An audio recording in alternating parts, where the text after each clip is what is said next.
Everyone, আরও একটা new mini ব্লগে তোমাদের ওয়েলকাম জানাই। তো আজকে চলে এসেছি একটা ইন্টারেস্টিং ভিডিও নিয়ে। তো ভিডিওটা স্কিপ না করে শেষ পর্যন্ত দেখতে থাকো। তো আমরা চলে গেছিলাম অর্পণের মামা বাড়িতে লক্ষ্মী ঠাকুর বসানোর উদ্দেশ্যে। বেসিক্যালি আমার এবছর মন খারাপ ছিল, কারণ হলো একটাই যে কোথাও আমি এবছর কার্তিক ঠাকুর বা লক্ষ্মী ঠাকুর বসাতে পারিনি। ফাইনালি ঠাকুর কিন্তু আমার মনের আশা পূরণ করেছে। তো ফাইনালি আমি এখানে লক্ষ্মী ঠাকুর বসানোর জন্য চলে এসেছি। আমি তো খুব হ্যাপি। তো বাঙালিদের এইসব রিচুয়ালস আছে বলে আমরা কতভাবে সেলিব্রেট করতে পারি। যাই হোক, আমি এখানে ধূপ মোমবাতি জ্বেলে নিয়েছি। এবার চোরের মতো আমরা লক্ষ্মী ঠাকুর ফেলাতে যাব। তাই তো চোরের মতো চলে এসেছি। আর এখানে দরজার কাছে লক্ষ্মী ঠাকুরও রেখে দেওয়া হয়েছে। আর এইদিকে অর্পণ লক্ষ্মী ঠাকুরের হাতে কিন্তু একটা ডেয়ারি মিল্ক রেখে দিচ্ছিল। তোমরাও কারা রাত্রিবেলায় এরকম চোরের মতো ঠাকুর বসিয়েছো অবশ্যই কিন্তু কমেন্টস করে জানিও। আর এরকম ঠাকুর বসাতে কার কার ভালো লাগে অবশ্যই কিন্তু জানিও। আর এখানে আমার ফেসটা দেখে বুঝতেই পারছো আমি কতটা হ্যাপি এরকম ঠাকুর বসাতে পেরে। এইদিকে চলছিল বোম ফাটানোর প্রস্তুতি। আর এই সবগুলো কিন্তু খুব সাবধানবশত করতে হচ্ছিল।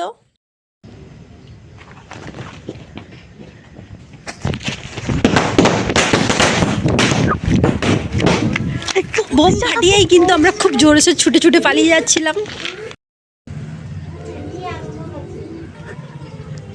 আর এইদিকে দরজা খুলে তো অর্পণের দিদা খুব বকাবকি করছিল, বলছিল যে কে ঠাকুর বসিয়েছে, কে ঠাকুর বসিয়েছে, তার কি ঠাকুর নেই, এইসব বলে যাচ্ছিল। আর আমরা তো দূর থেকে শুনে খুব হাসছিলাম।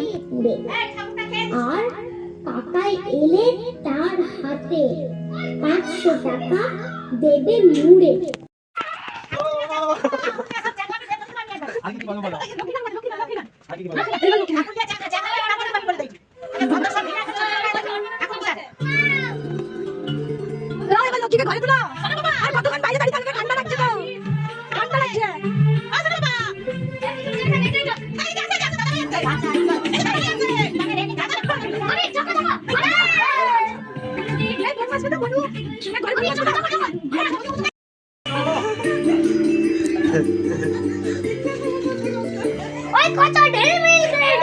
নাও ঘরে তুলো।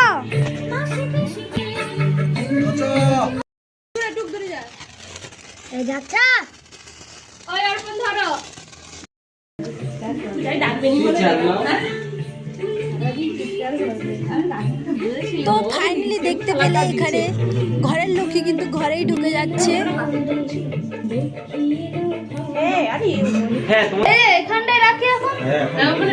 ঠাকুরটা শুকায়নি। আমি গেছি একটাই মোমবাতি রেখে ধুপতে জানি না।